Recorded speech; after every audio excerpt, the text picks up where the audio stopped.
जय श्री कृष्ण।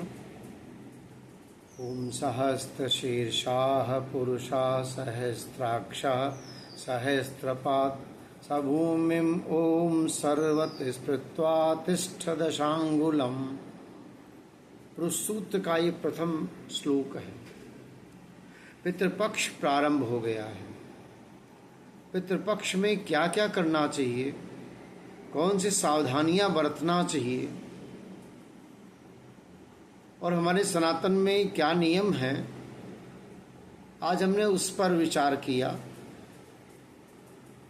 तो बहुत सारा यद्यप पितृपक्ष में नियम आदि बहुत कुछ हैं, गरुड़ पुराण में, प्रेतखंड में बहुत सारे नियम बताए गए हैं। कर्मकांड के बहुत विशाल नियम हैं। तो उन सभी नियमों को तो एक साथ एक वीडियो में बता पाना तो बड़ा मुश्किल है, बहुत लंबा हो जाएगा। उसमें से पितृपक्ष में हम क्या करें, कैसे क्या करना चाहिए, ये बताएंगे। पहले ये जानें कि 7 तारीख में 7 सितंबर को पूर्णिमा श्राद्ध नाना नानी आदि का करना चाहिए, किया होगा। और 8 तारीख से यानी कि अगर सूर्योदय कालीन लें तिथि तो प्रतिपदा भाद्र आश्विन माह कृष्ण पक्ष की प्रतिपदा ये 9:12 आज है, फिर द्वितीया लग जाएगी। तो प्रतिपदा 8 तारीख, द्वितीया 9 तारीख, तृतीया 10 तारीख, चतुर्थी 11 तारीख, पंचमी 12 तारीख और 13 तारीख को षष्ठी और सप्तमी दोनों 13 तारीख को श्राद्ध होगा। 14 तारीख को अष्टमी, 15 को नवमी, 16 को दशमी, 17 को एकादशी, 18 को द्वादशी, 19 को त्रयोदशी, 20 को चतुर्दशी और 21 तारीख को अमावस्या। इसमें महत्वपूर्ण दिन 14 तारीख को जीवित पुत्रिका का व्रत है, वो भी बड़ा महत्वपूर्ण होता है। शोक अष्टमी भी कहते हैं और अष्टमी श्राद्ध भी किया जाता है। नौमी श्राद्ध मातृ नौमी वो 15 तारीख को मनाई जाएगी। इंदिरा एकादशी 17 तारीख को, विश्वकर्मा पूजा 17 तारीख को और पितरों की विसर्जन सर्वपितृ अमावस्या 21 तारीख को मनाई जाएगी। 22 से नवरात्रि प्रारंभ होगा। तो हमारे हिंदू धर्म में पितृपक्ष के दिनों में बहुत ही महत्वपूर्ण और बहुत खास माना जाता है। पितृपक्ष में पितरों की मुक्ति के लिए कर्म किए जाते हैं, उनकी आत्मा की शांति के लिए पूरे विधि विधान से अनुष्ठान किए जाते हैं। ये माना जाता है कि पितृपक्ष में जो आप तर्पण करते हैं उससे पूर्वजों का आशीर्वाद मिलता है और घर में हमेशा सुख शांति बनी रहती है। पितरों के मुख्य देवता अयरमा हैं, जो पितृलोक के राजा न्यायाधीश माने जाते हैं और पितरों का लेखा जोखा रखते हैं। इसके अलावा यमराज पितरों के देव हैं, जो कर्मों के अनुसार फल देते हैं और उन्हें पितृलोक से पृथ्वी पर अपने वंशजों से तर्पण ग्रहण करने की अनुमति देते हैं। कुछ पुराणों में भगवान विष्णु को भी पितरों का स्वामी कहा गया है। विष्णु पुराण में, गरुड़ पुराण में कहा गया है। अयरमा जो है ऋषि कश्यप आदित्य के पुत्र हैं, देवताओं में से एक हैं। आदित्य नामक देवता पितृलोक में सभी पितरों के स्वामी हैं। किसी पितृ के किस कुल में किस परिवार से संबंधित है इसका सब हिसाब रखते हैं वो। इनके प्रसन्न होने पर पितरों को तृप्ति मिलती है। पितृपक्ष में इनके नाम से जल दान किया जाता है। यमराज कौन है? पितरों के देवता के रूप में माना जाता है। पितरों को उनके कर्मानुसार फल देते हैं। नरक में भेजना है, स्वर्ग में भेजना है, बैकुंठ भेजना है। पितृपक्ष के दौरान यमराज ही पितरों को पृथ्वी पर आकर श्राद्ध तर्पण ग्रहण करने की अनुमति देते हैं। भगवान विष्णु गरुड़ पुराण, विष्णु पुराण के अनुसार भगवान विष्णु पितरलोक के स्वामी हैं और अपने अधीन यमराज के माध्यम से सभी कार्य संचालन करवाते हैं। पितृपक्ष क्या है?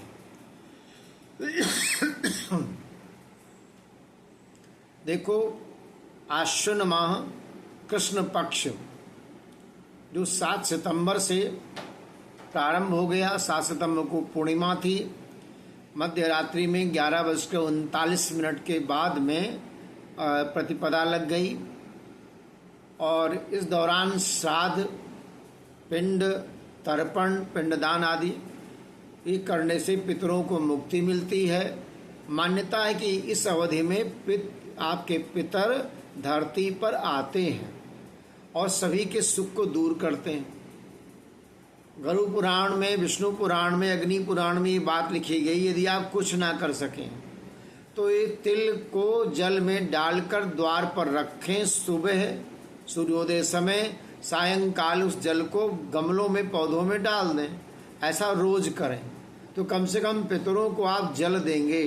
ब्रह्मा जी ने वरदान में कहा है कि जो वे पितर जब आप वंशजों के यहाँ जाएंगे तो जिस जल में काला तिल पड़ा होगा वही जल वो ग्रहण कर सकेंगे, अन्य जल छू नहीं पाएंगे।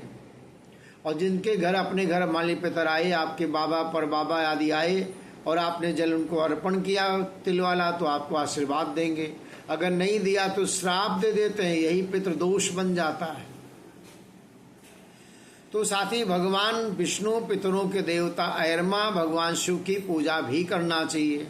आप पीपल के पेड़ पूजा कर सकते हैं, तुलसी की माला का इस्तेमाल कर सकते हैं, रुद्राक्ष की माला का इस्तेमाल कर सकते हैं और कुछ नियमों का पालन, जैसे सीधे पौधे को स्पर्श ना करना, पत्ती ना तोड़ना।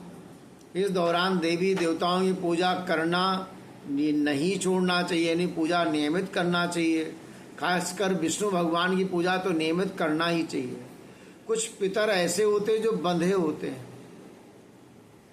कुछ पितर आपके भाग्य को भी खोल देते हैं। आपका भाग्य बंधा है, कुछ स्त्रियों का कोख बंध जाती है। पितृदोष से मुक्ति के लिए ये सब पितृदोष में आता है। तो पितृपक्ष में तर्पण, पिंडदान, श्राद्ध कर्म करना चाहिए। त्रिपिंडी श्राद्ध कराना चाहिए। ब्राह्मण को भोजन कराएं, पूर्वजों के नाम से दान देना चाहिए, धार्मिक पाठ करें, मंत्रों का जाप करें, पवित्र कर्म करें। आप पितरों के प्रतिनिधि गाय, कुत्ता, कौवे को भोजन दे सकते हैं। हनुमान चालीसा का पाठ, पीपल पेड़ की परिक्रमा जैसे उपाय भी कर सकते हैं। यदि कोई समस्या अधिक गंभीर है तो किसी योग्य गुरु या ज्योतिषी से सलाह करके आप त्रिपिंडी यज्ञ आदि करा लें। पितरों का भोजन सात्विक और शुद्ध भोजन होता है, जो श्राद्ध कर्म के दौरान पितरों को भोग के रूप में दिया जाता है। खीर है, पूड़ी है, तो ये सब दिया जाता है। पितरों के भोजन में तामसिक वस्तुएं, मांसाहार, प्याज, लहसुन आदि ये सब जड़ वाली सब्जियां, मूली, गाजर, सलजम, ये सब प्रयोग नहीं की जाती हैं। भोजन में शुद्धता, पवित्रता से बनाया जाता है, अर्पित किया जाता है। पितृगण तृप्त हो जाते हैं, कृपा बरसाते हैं। और रोज की तरह भगवान का स्नान कराएं। कुछ लोग हम प्रश्न करते हैं कि महाराज क्या जो नियमित पूजा करते हैं ना करें? नहीं, जरूर करें। रोज जैसे विधि विधान से आप पूजन करते हैं जरूर करें। भगवान का स्नान कराएं, श्रृंगार करें, उनकी सेवा करें। अपने घर में भगवान की जो पूजा करते हैं वैसे ही आराधना करें। सर्वपितृ अमावस्या, महालया अमावस्या कहते हैं। इस बार वो 21 तारीख को पड़ रही है। पितृपक्ष का सबसे ये अंतिम दिन है और उस दिन को महालया अमावस्या कहते हैं। उस दिन पूड़ी, खीर आदि बना करके कौओं को, ब्राह्मणों को, कुत्तों को, गौ को मंदिर में देना चाहिए। अच्छा, घर पर तर्पण करना, अगर मान लिया जो लोग पंडित नहीं मिल पाए तो क्या करना चाहिए? गंगा जल का छिड़काव कर लें, उसके बाद एक दिया जलाएं और जिसका तर्पण करना है उसका चित्र स्थापित कर लें। पितृ देवता के मंत्रों से उनका आवाहन करें और कुछ ज़्यादा ले करके जल से भरे लोटे में डालें और पितरों का नाम लेते हुए जल छिड़कें। ये छोटा सा काम आप कर सकते हैं। आप अपने पूर्वजों के नाम से भंडारा आदि करा सकते हैं, लोगों को भोजन कराएंगे, पितरों की तृप्ति होगी। पितृदोष मुख्य रूप से पूर्वजों द्वारा किए गए कर्मों में अधूरी इच्छाओं, उनके अंतिम संस्कार के विधि विधान न होने पर लगता है, तो उसके परिणाम स्वरूप परिवार में नकारात्मक प्रभाव आ जाता है। कुछ कर्म जैसे पूर्वजों का अनादर करना, पिंडदान करना, तर्पण श्राद्ध आदि न करना, फिर जाने अनजाने किसी मलिन सर्प की हत्या हो जाए, पीपल जैसे वृक्षों को काटना, ये कारण बन जाते हैं पितृ दोष के। ज्योतिष के रूप में अगर देखा जाए तो कुंडली में ग्रहों की कुछ विशेष स्थितियां होती हैं, जैसे राहु सूर्य की युति बन जाए, राहु शनि की युति बन जाए, तो ये अशुभ योग है, पितृदोष का कारण बन जाता है। और पितृदोष के लगने के मुख्य कारण यही बनते हैं कि अंतिम संस्कार में यदि कोई कमी रह गई, मृत्यु के बाद अगर किसी व्यक्ति का अंतिम संस्कार में सही विधि विधान से न हो, उसका पिंडदान न हो, तर्पण न हो, श्राद्ध न हो, तो पूर्वजों की आत्माएं तृप्त नहीं होती हैं, पितृदोष लगता है। पूर्वजों का अपमान लोग कर बैठते हैं, किसी व्यक्ति द्वारा अपने से बड़ों का, विशेषकर माता पिता का अपमान करना, उनका अनादर करना, ये पितृदोष का ये भी कारण बनता है। यदि किसी परिवार में किसी व्यक्ति की अचानक या अकाल मृत्यु हो गई तो परिवार की कई पीढ़ी तक पितृदोष का सामना करना पड़ता है। मान लिया आपने कोई पेड़ कटवा दिया, पीपल नीम बरगद को, ऐसे वृक्ष को काटना भी पितृदोष का कारण बन जाता है। सांप या अन्य असहाय जीव की हत्या कर देना, भीष्म पितामह ने एक मरे हुए सांप को उठाकर फेंक दिया था अपने धनुष से पिछले जन्म में, वही पाप के कारण उनको सरसैया पर लेटना पड़ा। तो जाने अनजाने में किसी भी सांप या असहाय जीव की हत्या करने से व्यक्ति को पितृदोष लग जाता है। ज्योतिष मान्यता के अनुसार जन्म कुंडली में ग्रहों की विशेष स्थिति हो जाती है। लग्न भाव में या पंचम भाव में सूर्य मंगल शनि का होना, अष्टम भाव में गुरु राहु का योग पितृदोष का निर्माण कर देता है, चांडाल योग निर्माण कर देता है। राहु ग्रह का केंद्र में या त्रिकोण में होना भी पितृदोष का कारण बन जाता है। और पितृदोष के कारण जातकों को कई तरह की परेशानी झेलनी पड़ती है। परिवार में शांति कमी, विवाह में बाधा, संतान सुख में कमी, निरंतर बीमार रहना, मेहनत के बाद व्यापार या नौकरी में असफलता होना, ये सब बहुत चीजें हैं। क्या सावधानियां बरतें? पितृपक्ष में शुद्ध सात्विक भोजन करें, प्याज लहसुन न खाएं, किसी भी शुभ कार्य का आयोजन न करें, विवाह या गृह प्रवेश आदि पितृपक्ष में नहीं करना चाहिए। चतुर्थी पंचमी वाले श्राद्ध में भी यही विधि अपनाई जाती है। जिस दिन आपके पूर्वजों का श्राद्ध हो, उनके नाम गोत्र के साथ तर्पण पिंडदान किया जाए। पितृपक्ष के हर दिन के खास महत्व है, जिस दौरान पितरों पूर्वजों की आत्मा की शांति के लिए तर्पण किया जाता है। बहुत ब्रह्मचर्य रूप से रहना चाहिए इन दिनों, तो श्रद्धा पूजा का पूर्ण फल मिलता है। यद्यपि नियम पितृपक्ष के बहुत सारे हैं, उन नियमों में यदि आप गया में जाकर पिंडदान आदि कर चुके हैं तो भी आपको घर में जल देना अनिवार्य है, जल देना चाहिए। किसी के पूर्वज जब वो मरते हैं तो 1 वर्ष लग जाता है धरती से मृत्युलोक से यमपुरी जाने में। 1 वर्ष के बाद वार्षिकी होती है और मरने के 3 वर्ष बाद गया आदि पिंडदान आदि के लिए जाना चाहिए, उसी वर्ष नहीं जाना चाहिए। लेकिन पिंडदान के बाद में मान लिया कोई लोग चारों धाम यात्रा कर गए, पिंडदान आदि कर गए, तो लोग कहते हैं अब उनको कुछ नहीं करना है, जल तो दे सकते हैं, बाकी कुछ न करें। जब पितृपक्ष आवे या अमावस्या पूर्णिमा हो तो अपने पूर्वजों को याद कर सूर्य नारायण को अर्घ्य दें। इस समय सूर्य लोक पितरलोक बन जाता है, तो सूर्य नारायण को अर्घ्य देने पर, तिल डालकर देने पर आपके पितर प्रसन्न होते हैं। और बाहर एक लोटे में जल और तिल डालकर रख देना चाहिए, जिससे सारा दिन रखा रहे। शाम को किसी पौधे में डाल दें। इस तरह नियम से आप 15 दिन तक लगातार करेंगे, आपके पितर प्रसन्न हो जाएंगे। कम से कम जल ही तो पिला ही सकते हैं। इतना करने मात्र से कल्याण होगा। घर में अपने जो मृतक लोग हैं उनकी तस्वीर दक्षिण दीवार पर लगाएं, उनका मुख उत्तर की ओर हो। बढ़िया सुंदर मूर्ति को, चित्र को उनके साफ करके नित्य पुष्प माला अर्पण करें, दीपक जलाएं और धूप बत्ती करें। इस तरह से श्रद्धा श्राद्ध से, जो श्राद्ध बना है श्रद्धा से बना है। श्रद्धावान लभते ज्ञानम, श्रद्धा से ज्ञान होता है, श्रद्धा से विश्वास होता है, श्रद्धा से आप पर कृपा भी होती है। तो आप श्रद्धा से अपने पूर्वजों को याद करेंगे तो बहुत कृपा होगी। अच्छा, उस स्थिति पर मान लिया आप व्यस्त हैं, कुछ नहीं करा पाते हैं, तो आप मंदिर चले जाएं।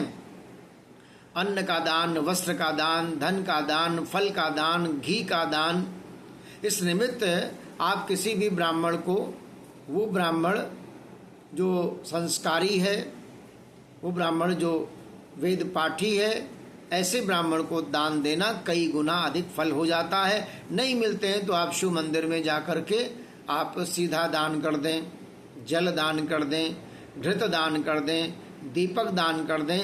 यानी अपने पूर्वजों के निमित्त आपको कुछ न कुछ करना चाहिए। ये भाव सबके मन में आ जाना चाहिए, तभी कल्याण होगा।